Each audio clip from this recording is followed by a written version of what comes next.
After covering the costs of my brother's wedding, I checked my account and found that $8,400 had disappeared. Mom laughed. You can't do anything. Trembling, I reached in my bag. Don't worry about what happens next. Amid their laughter, a loud noise shook the house.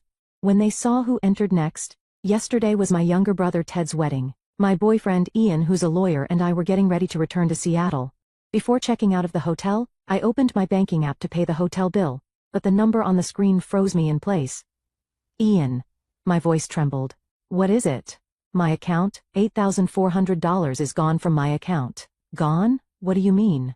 Ian looked over my shoulder at the screen. I pointed at the number with a trembling hand. There was over $10,000 here last weekend. Now there's only $1,600.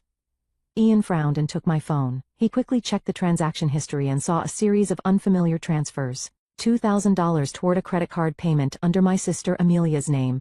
$4,000 to an account under the name of her husband, Nicholas. $2,400 to my mother's account. All of it was done last night while I was in the shower. I was at a loss for words. I didn't make these transactions. Someone accessed your account. Ian's voice was low and edged with anger. Anna, we need to contact the bank immediately. As we came down to the hotel lobby, my mother called. The timing was strange. Anna, thank you for yesterday. Ted was really happy. Her voice was as normal as ever. Mom, I need to ask you something. I tried to sound calm. There were several $1,000s transferred from my account yesterday. Do you know anything about that? After a brief pause, she laughed brightly. Oh, that. It was actually less than I expected. Her words froze me. What do you mean? Amelia said so. She saw your account had more money than she thought, so we decided to split it. My mind went blank. Nicholas said you always have money but no real use for it. Just think of it as a wedding gift for Ted, okay? Ian noticed my expression and came closer. I put the call on the speaker. Mom, that's theft. My voice trembled. Oh, don't be so dramatic. We're family, aren't we? You always think only about yourself. You're single and make a high salary. Of course you should help your family. Ian took the phone from my hand. Hello, I'm Anna's boyfriend. What you've done is illegal.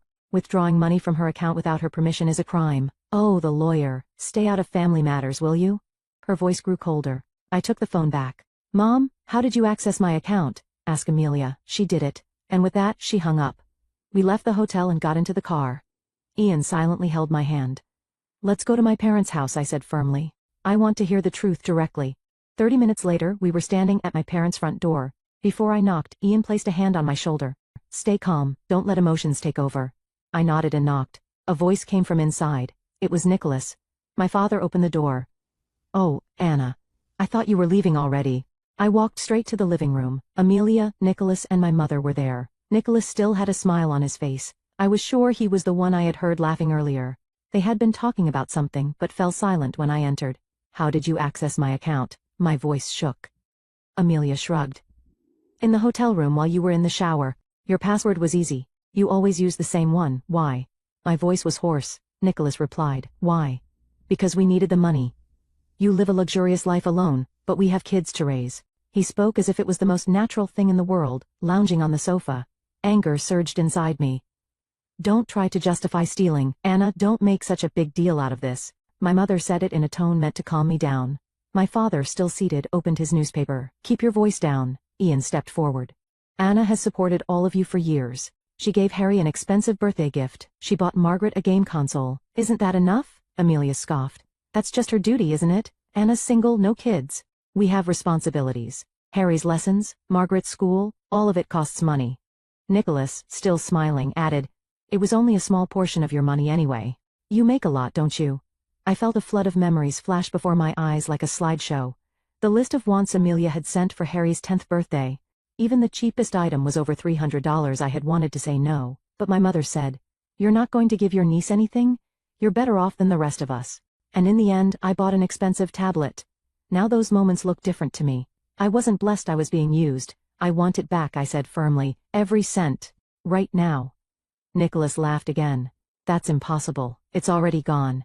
We used it for Ted's wedding gift, to pay off some debts, and a little shopping. Shopping? Amelia answered. The smartwatch Nicholas wanted, the same one you were flaunting. My head spun. Flaunting? That was a gift from Ian to celebrate my promotion, something precious to me. Anna, my mother said, you always overreact. We're family. It's only natural to lend and borrow money. Lend and borrow? Ian said. This is theft. My father raised his head for the first time. Young lawyer, don't be dramatic, don't bring the law into a family matter. I stood frozen. This was my family, the people I had loved and supported, but to them I was just an ATM. Anna, let's go, Ian said, placing a hand on my shoulder. There's no point in staying. As we walked toward the door, Amelia called out from behind, "Don't be so mad. With your salary, you'll make it back in no time. And we truly needed that money more than you." When I turned around, she looked like she meant every word, not a trace of guilt, as if I was selfish for trying to protect my own money. "Goodbye," I said, "don't ever contact me again." When I got into the car, the tears came. How can a family be this cruel? I rested my head against the steering wheel and cried. Ian silently rubbed my back. "Anna, I wasn't joking earlier, this really is a crime. What they did is illegal access and theft. But they're family, that doesn't give them the right to hurt you," he said, his eyes serious. "Think about it. If a stranger stole $8,400 from your account, wouldn't you go straight to the police?" I nodded. "Then why should it be okay just because they're family? If anything, they should be the ones protecting and respecting you." His words echoed inside me. On the way back, we decided to stop by Ted's apartment. He was supposed to leave for his honeymoon soon, but said he was still packing. When he opened the door, he looked tired. "Anna, what's wrong? I thought you'd already left. What happened?" Looking at my face, Ted seemed to sense something serious had occurred. $8,400 was stolen from my account. Amelia, Nicholas, and Mom and Dad seemed to be involved. Ted's face was drained of color. "What?" "While I was taking a shower at the hotel, Amelia apparently used my phone to transfer the money." Ted silently held his head in his hands. No way, he was at a loss for words. I knew Amelia and Nicholas had been talking about money a lot lately, but I never imagined they'd do something like this. "Mom and Dad said not to worry about it because it was a wedding gift for you," Ian said quietly. Ted looked up, eyes filled with anger. "I didn't know anything. I never asked them to do that." "Anna, please believe me." "I do, Ted. I'm not blaming you," I said, placing a hand on my brother's shoulder. "What are you going to do?" Ted asked nervously. "I don't know yet, but I can't just let this go." "Yeah. What they did was wrong," he said, choosing his words carefully. "But if possible, please don't do anything that will break up the family." "I'm not the one who broke this family," I said coldly. Ted gave a small nod. "I know, it's just," he trailed off. "Anna, we should get going," Ian said, trying to ease the tension. Ted walked us to the door and gave me an awkward hug. "Anna, I'm really sorry. I wish there were more I could do." I gently patted his back. "I didn't want to ruin your wedding." "My wedding isn't as important as how you feel," Ted said, though his eyes showed hesitation. He was torn, wanting to protect me, while also trying to maintain his ties with the rest of the family. Back at our apartment, we sat in silence for a long time.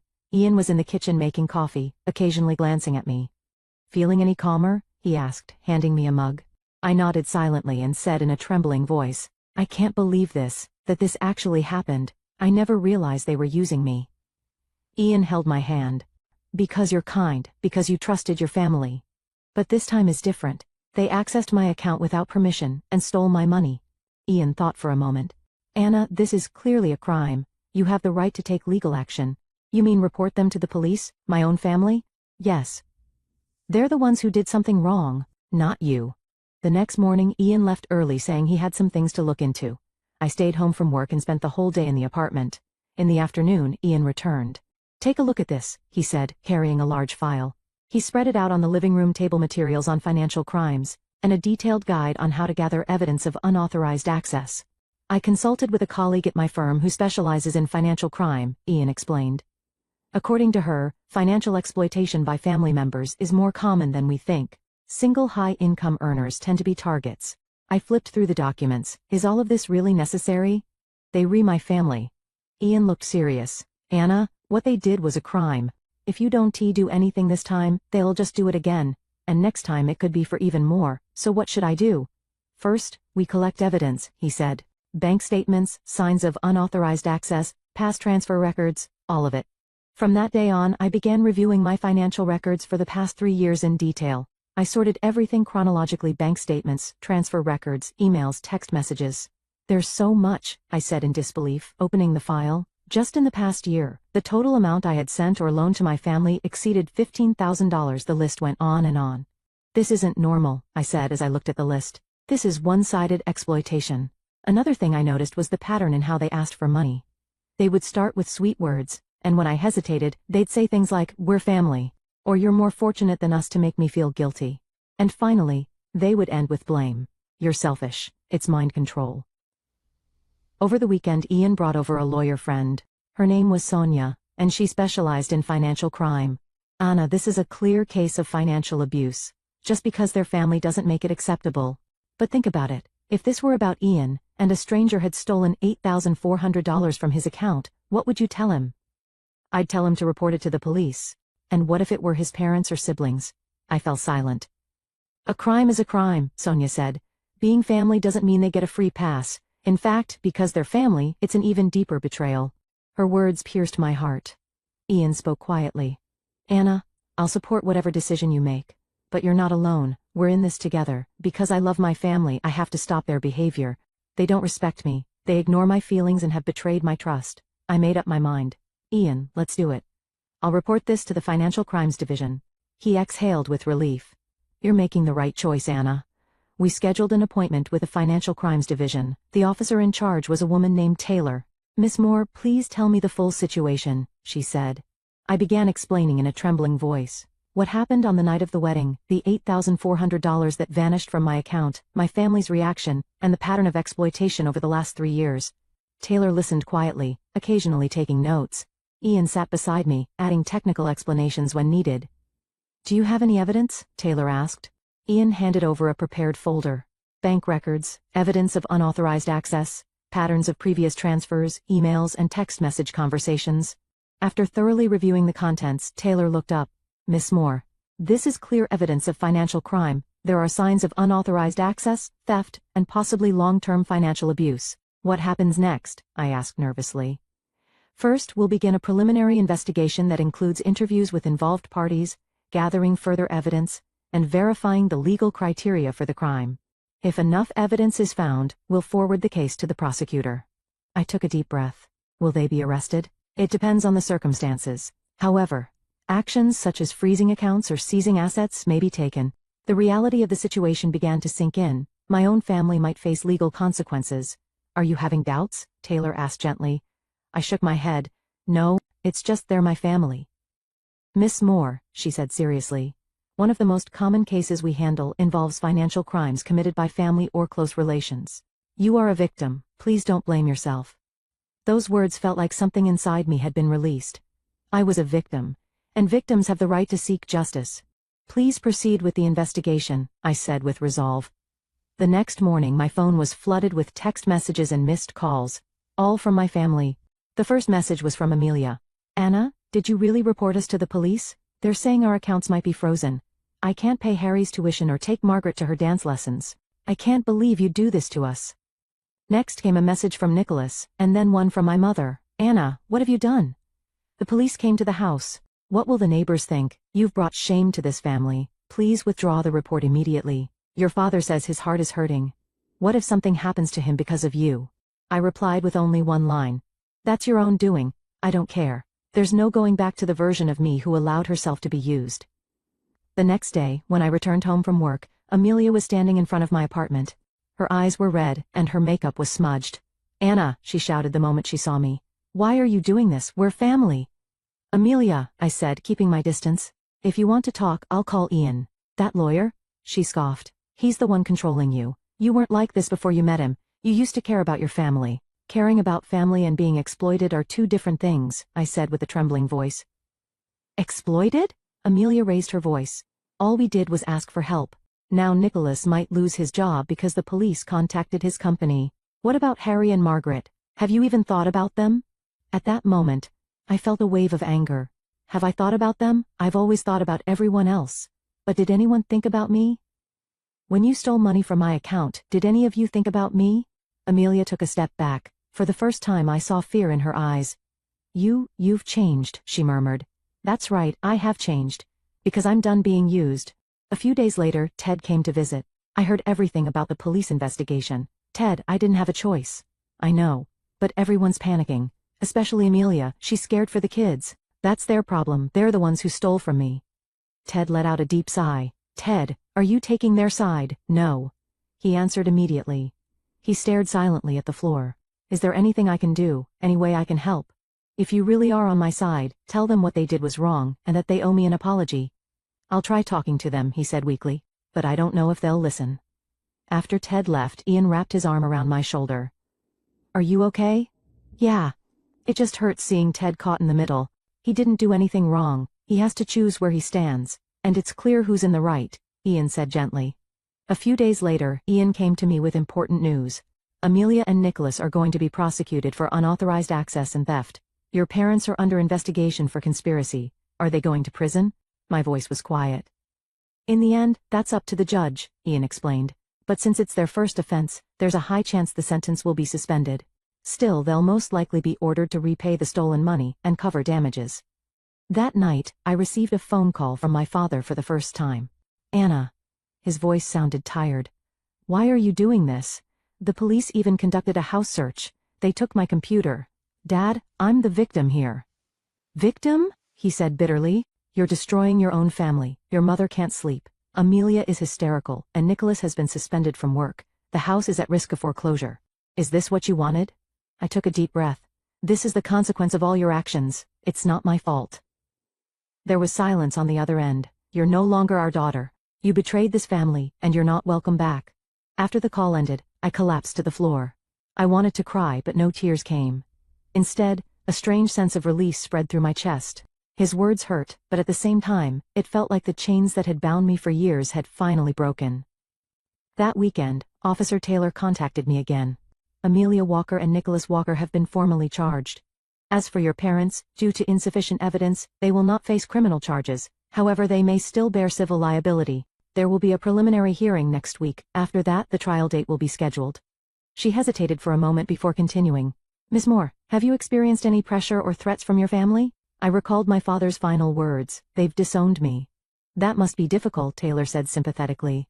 But your safety is our top priority. If needed, we can consider a restraining order. I told Ian everything. What my father had said, and how I felt cut off from my family.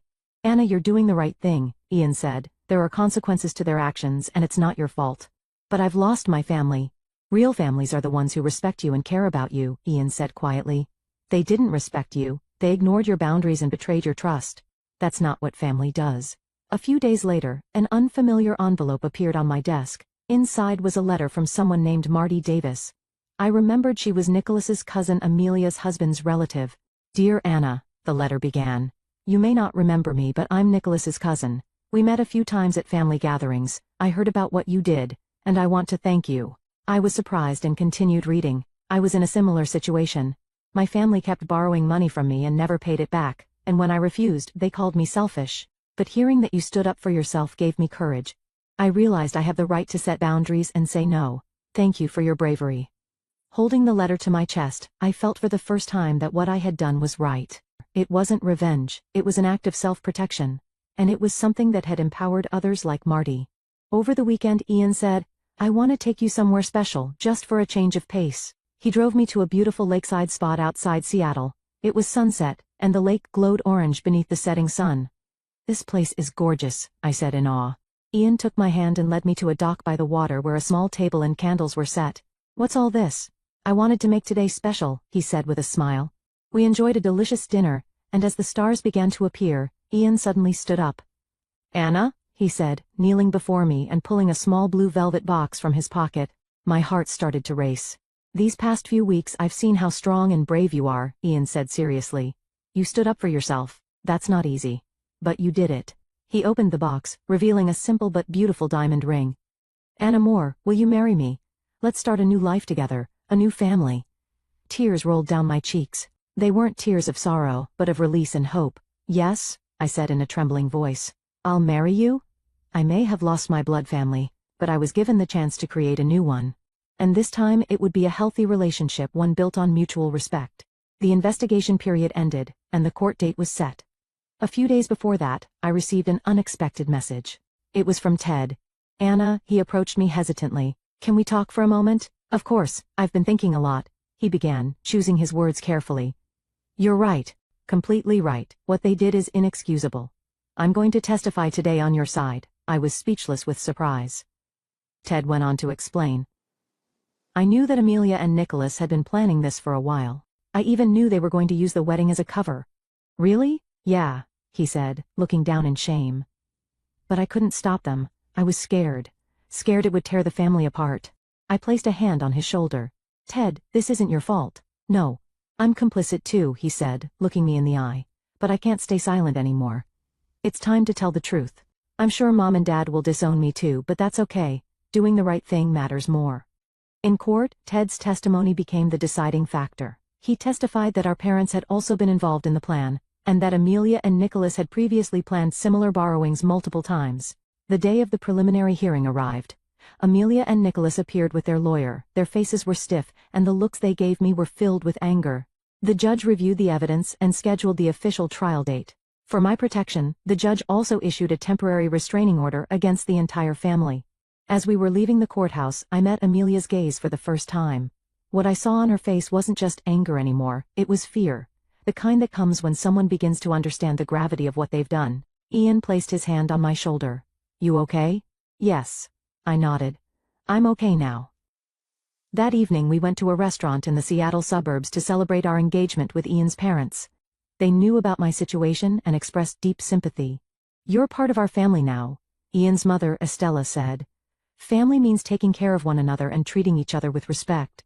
Tears welled up in my eyes at her words. It was the moment I truly understood what a real family looked like. As we left the restaurant, Ted was waiting outside. Ted, I said, surprised, and hugged him. What are you doing here? I heard from Ian, he said shyly. Congratulations. Really? I looked at Ian, he was smiling. He's your family, your true family. Ted, what will you do now? I asked with concern. I'll be okay, he answered confidently. I'm planning to find a new job in Seattle. In Seattle? Yeah. He nodded. I want to be close to you as a real family. His words filled my heart with warmth. I hadn't lost everything. I still had my brother Ted, and I was beginning to build a new family. A few weeks later, I received another message from Marty Davis. This time, it was an email. Dear Anna, thanks to you, I've started reclaiming my own life. Your courage inspired me to say no to my family.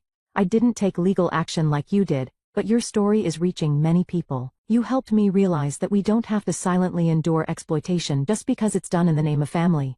After reading her email, I took a deep breath. The knowledge that my actions were giving others strength filled me with warmth. And then the official trial began. Amelia and Nicholas pleaded guilty during the arraignment. Their lawyer requested a suspended sentence, citing financial hardship and the presence of children. The judge considered all the evidence and mitigating circumstances before delivering the verdict. The defendants are hereby sentenced to 3 years of probation for the crimes of unauthorized access and theft. They are ordered to repay the stolen amount of $8,400 and pay $5,000 in damages for emotional distress. Furthermore, they must comply with a 5-year restraining order prohibiting contact with the victim. As I left the courthouse, I felt unexpectedly clear and calm. This wasn't revenge, it was justice.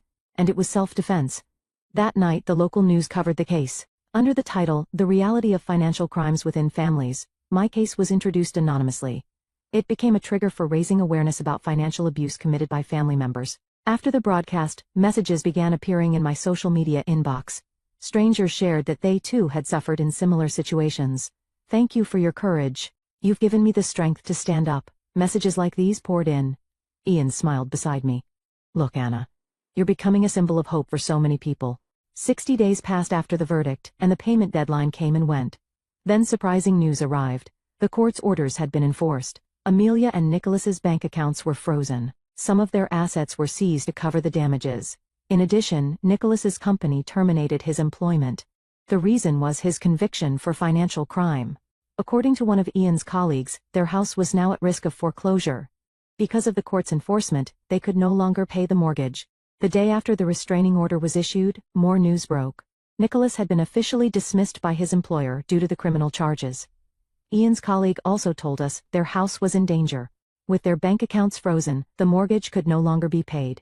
Apparently, my parents were facing similar circumstances. Hearing all this, guilt briefly flickered in my chest. But I quickly recalled Ian's words. This is the result of their actions, it's not your fault.